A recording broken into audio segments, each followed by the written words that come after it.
आयुरा. निधीने हातातलं काम संपवलं आणि बॉसच्या केबिनमध्ये जायला निघाली. इथून पुढे निधीला बॉसच्या केबिनमध्ये जाताना सगळे बघत होते, तर काही जण कुजबुज करत होते. हिलाच बॉस का बोलवतो? ऐकले बॉसने हिला प्रमोशन दिलं, खरं आहे का? इतर सगळे आपापसात बोलत होते, एकमेकांना प्रश्न विचारत होते. निधीने सर्वांकडे दुर्लक्ष केलं आणि बॉसच्या केबिनमध्ये गेली. बॉस तिचीच वाट बघत होता. तिला आलेलं बघून तो खुश झाला. निधी ये, बॉसने आधीच पिऊनला दरवाजा उघडायला सांगितला. खरं तर कंपनीचा एक नियम होता की एम्प्लॉईजला 6 महिने झाल्याशिवाय कंपनीकडून कोणतेच फायदे जसे की परमनंट होणं, प्रमोशन मिळणं, पगार वाढवणं हे मिळणार नव्हते. पण इथे निधीला 2 महिने झाले नाहीत की प्रमोशन मिळालं. त्यामुळे सगळ्यांच्या लक्षात येणं साहजिकच होतं आणि ते नियमाच्या विरुद्ध होतं. बॉसच्या पुढे एम्प्लॉई बोलू शकत नव्हते, पण ते निधीला टार्गेट बनवत होते. निधीकडे विचित्र नजरेने बघत होते, जे निधीलाही सहन होत नव्हतं. तिला तर इतका राग आलेला जाऊन बॉसचं टाळकंच फोडावं, पण तिच्या बस की बात नव्हती. नाहीतर तिने ते कधीच केलं असतं. निधी आत आली केबिनमध्ये आणि तिने एक वैतागलेला लूक बॉसला दिला. खरंच जर असं तिच्या मित्रमैत्रिणींपैकी कोणी केलं असतं ना, तर आत्ता ती त्याच्यावर चांगलीच बरसली असती. निधीला असं वैतागलेलं बघून बॉसने तिला बसायला सांगितलं. निधी काय घेणार, चहा की कॉफी? बॉसने तिच्याशी प्रेमाने बोलायचा प्रयत्न केला. सर काय चालवले तुम्ही? मला कळेल का? का असं वागताय तुम्ही? बाहेर किती विचित्र पद्धतीने आहेत, माझ्याकडे बघत आहेत सगळे. माहीत आहे का तुम्हाला? तुम्ही प्रमोशन देऊन मोकळे झाला. इतर एम्प्लॉई नाराज झाले आहेत. मला येऊन फक्त 2 महिने झाले आहेत. तुम्ही मला प्रमोशन दिलं तर त्यांचं मन दुखावणार ना. ते तुम्हाला काही बोलू शकत नाहीत, पण मला ते टार्गेट करतात. निधी एका दमात बोलली, नाहीतर परत बोलताना भीती आली तर बोलू शकली नसती तर. इकडे पिऊन वाट बघत होता, बॉस आपल्याला काय सांगेल, चहा की कॉफी. पण निधीचं बॉससमोर असं नॉनस्टॉप बोलणं ऐकून तोही चक्रावला होता. कारण बॉस समोर आवाज करायची कोणाची हिंमत नव्हती. मुख्य म्हणजे बॉस कोणालाच इतकं बोलू देत नव्हते. तोही बिचारा तोंड उघडं ठेवून बघतच राहिला. माधव, एक चहा तयार ठेव, मी बोलावेन तेव्हा घेऊन ये. बॉसने निधीला काही बोलायच्या आधी माधवला बाहेर काढलं होतं. बाहेरून कोणाला केबिनमधलं काही दिसत नव्हतं. निधी, कोण बोललं तुला? नावं सांग त्यांची. हा माझा पर्सनल निर्णय आहे. नियम एम्प्लॉईजसाठी आहेत, माझ्यासाठी नाहीत. इथे मला कोण विरोध करते माझ्याच कंपनीत राहून? कोणाची एवढी हिंमत? बॉसच्या कपाळाला आठ्या पडल्या होत्या. त्याने निधीशी बोलता बोलता कॅमेरा फुटेज चेक केले. बेल दाबून माधवला नमिता आणि सीमाला बोलवायला सांगितलं. ह्या त्याच दोघी होत्या ज्या मगाशी टाळे वाजवत निधीजवळ आल्या होत्या. पिऊनचा निरोप मिळताच दोघी घाबरल्या. त्यांना वाटलं निधीनेच जाऊन आत बॉसकडे त्यांची कंप्लेंट वगैरे केली की काय, चुगली केली की काय. पण तिने तर कोणाचंच नाव सांगितलं नव्हतं. सर प्लीज, त्यांची काहीच चुकी नाही. तुम्ही निर्णय चुकीचा घेतला आहे. मला प्रमोशन नको आहे. निधी बोलतच होती की दोघी केबिनमध्ये आल्या. त्यांनी दरवाजा उघडला तेव्हा निधीचे शब्द ऐकले होते. अरे बापरे, म्हणजे बॉसने स्वतः तिला प्रमोशन दिलं आहे. तिला नको असतं ना. दोघी विचार करत एकदा निधीकडे तर एकदा बॉसकडे बघत होते. तुम्हाला निधीला मी प्रमोशन दिलं याचा काही प्रॉब्लेम आहे का? असेल तर सांगा. तुम्हाला कंपनीतून जायचा मार्ग मोकळा आहे. नाहीतर पुन्हा तिच्या आजूबाजूलाही फिरकताना दिसलात ना तर कुठेही नोकरी मिळणार नाही याची व्यवस्था करेन मी. बॉस एकदम रागाने बोलत होता, जे बघून थोडी निधीही घाबरली होती. हाच बॉस तिची नॉनस्टॉप बडबड ऐकून घेत होता, तर या दोघींचा एक शब्दही ऐकून न घेता बोलत होता. Get out. बॉस ओरडला तशा दोघी दचकून लगेच बाहेर निघून गेल्या. आता तुला यापुढे कोणीच काही बोलणार नाही. आता तर तुला प्रमोशन घ्यायला काही प्रॉब्लेम नाही ना, बॉसने विचारला. सर, तुम्ही हे खूप जास्त करताय. मला नाईलाजाने ही कंपनी सोडावी लागेल, कारण खरंच मी तुमच्यावर प्रेम करत नाही, निधी धीर करून म्हणाली. कारण आत्ताच त्याचा मूड बिघडलेला होता, तिने बघितला होता. त्यामुळे तीही भीतभीत बोलत होती. निधी, हे तू मला सारखं सारखं सांगत राहायचं नाही, आणि तुला इथून सोडून जाता येणार नाही. मी तुला कुठेही जाऊ देणार नाही. तुला मला चान्स द्यावाच लागेल. मी चॅलेंज केले स्वतःला की तुला मी प्रेमाने जिंकेन. त्यासाठी मी वाटेल ते करायला तयार आहे. मी तुझ्या बॉयफ्रेंडला काहीच करणार नाही, पण जर तू इथून जायचा प्रयत्न केलास तर मला नाईलाजाने तसं पाऊल उचलावं लागेल.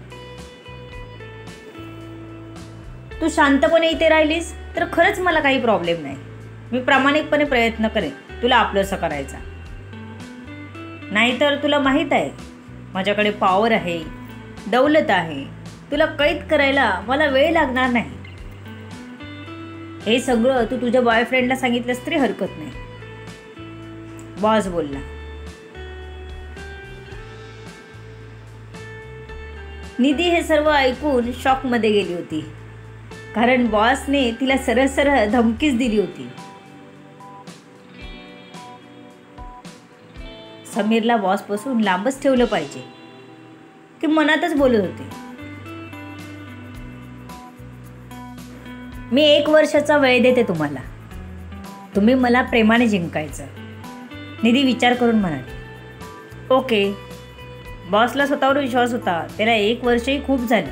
त्याचं टार्गेट तर 6 महिन्यांच्या आत तिला मनवायचं होतं. पण जर तसं नाही झालं तर मात्र मला तुम्ही अडवायचं नाही, निधी म्हणाली. त्याला हे पटलं पाहिजे. नाही म्हणाला तर मात्र गडबड होईल. निधी, मी जे ठरवतो ते करतोच. तेव्हा मी म्हणालो ना की मी तुला जिंकेन म्हणजे जिंकेन, बॉस एकदम विश्वासाने म्हणाला. त्याचा विश्वास बघून मात्र निधीला धडकी भरली होती. ओके बाय, निधी म्हणाली आणि घाई करत खुर्चीतून उठली. चहा पिऊन जा, बॉस शांतपणे म्हणाला. तशी निधी पुन्हा बसली. त्याने कॉल करून पिऊनला चहा आणायला सांगितला. निधी, मला एक बोलायचं होतं, बॉस म्हणाला. तसं निधीला थोडं धडधडलंच. काय बोलायचं आहे आता बॉसला? तिला टेन्शन आलं होतं. कधी कपाळावर घाम जमा झाला हे तिलाही कळलं नव्हतं. निधीने हळूच हुंकार दिला. घाबरली होती.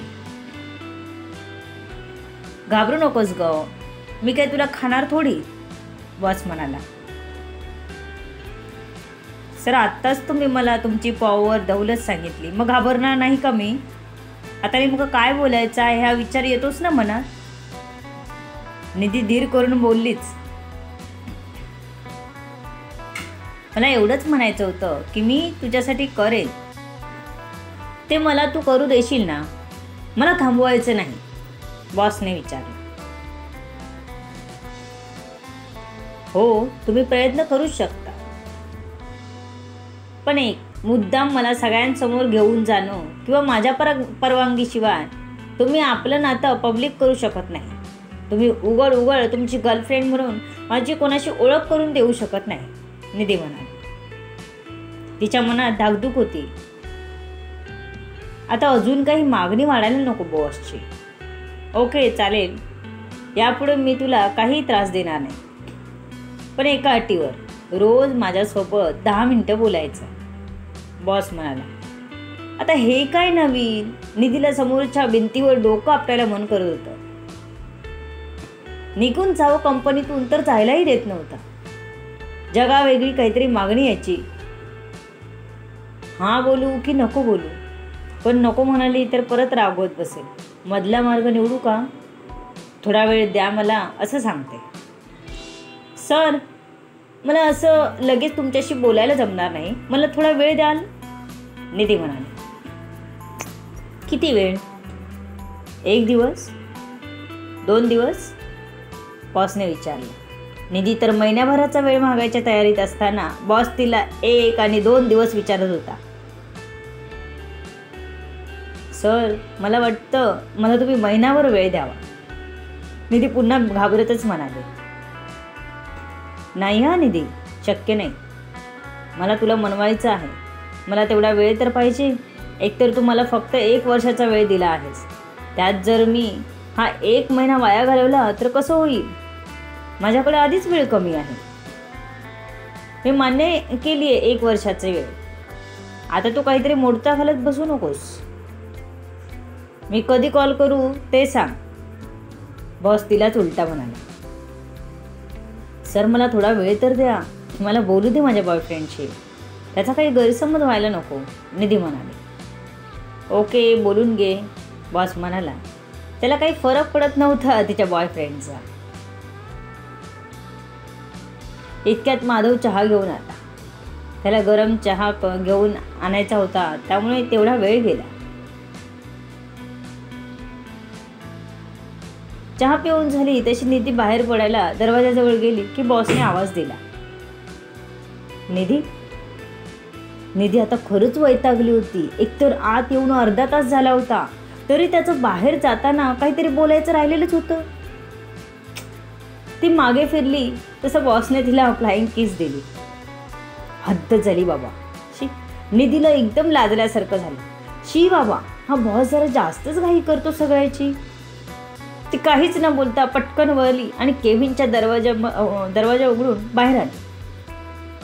आत्ता कुठे ती मोकळा श्वास घेतला होता तिने. संध्याकाळी समीरला भेटलं पाहिजे.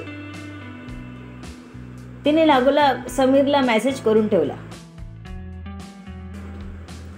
आज संध्याकाळी आपण भेटूया का? मला बोलायचं आहे.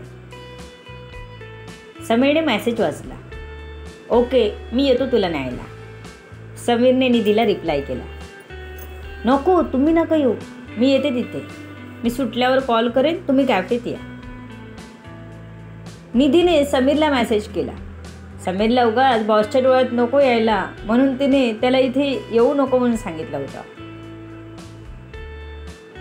मी येतोय तुला घ्यायला, नो एक्सक्यूज. समीरचा मेसेज आला. तशा निधीच्या कपाळाला आठच पडला. का माझ्या आयुष्यात दोघे हट्टी माणसं आहेत? निधी वैतागतच मनाशी म्हणाली आणि समीरला ओके असा मेसेज पाठवला. निधीने आपलं काम लवकर आवरलं. उद्यापासून तिचं काम हँडओव्हर करायचं होतं, त्यामुळे जास्तीत जास्त काम करून ती पूर्ण करत होती. फाईल कंप्लीट करून ठेवत होती, जेणेकरून उद्या तिला कंप्लीट फाईल देता येते. दिवस भरभर निघून गेला होता. संध्याकाळी जेव्हा निधी लगबग करत बाहेर पडली तर तिची वाट बघत असल्यासारखा बॉस गाडीची चावी घेऊन तिच्या पुढे लिफ्टकडे जात होता. तिला फार टेन्शन आलेलं. खाली तिची वाट बघत समीर उभा होता. ती धावत जिन्याने खाली जायला वळली तर बॉसने तिला आवाज दिला. निधी, लिफ्टने जाऊ ये, बॉस म्हणाला. नको सर, तुम्ही जा, मी जिन्यानेच जाते. निधी बोलतच होती की बॉस पुढे झाला आणि तिच्या हाताला धरून लिफ्टमध्ये घेऊन गेला. लिफ्टमध्ये दोघंच होते. तिला थोडं ऑकवर्ड वाटलं. एकदम शांतता होती. कोणीच काही बोललं नाही. बॉस जितकं मोकळं वागत होता तितकं समीरही मोकळेपणाने निधीशी वागत नव्हता अजून. हा बॉस किती फास्ट चाललाय. आमची दोघांची संमती असताना आम्ही अजून जवळ नाही, पण 1-2 दिवसात बॉस तिच्या जवळ येऊ पाहत होते. हे प्रेम की आकर्षण काहीच कळत नव्हतं. नुसतं आकर्षण असतं तर बॉसने तिला कधीच मिळवली असती, हेही तिला माहीत होतं. निधी वेगळ्याच कैचीत सापडली होती. समीर आणि बॉस आमनेसामने येतील का, की निधी काही बहाणा करेल? To be continue. सर्व गोष्टी जाणून घेण्यासाठी पुढील येणारे भाग ऐकायला आणि वाचायला विसरू नका. तुमच्या अमूल्य प्रतिसादाची आतुरतेने वाट बघते. लेखिका शब्दवेदी उर्फ संतोषी गजानन राणे पाताडे. धन्यवाद. या कथेला जास्तीत जास्त लोकांपर्यंत शेअर करा, लाईक करा, कमेंट करा आणि चॅनलला सबस्क्राईब करा.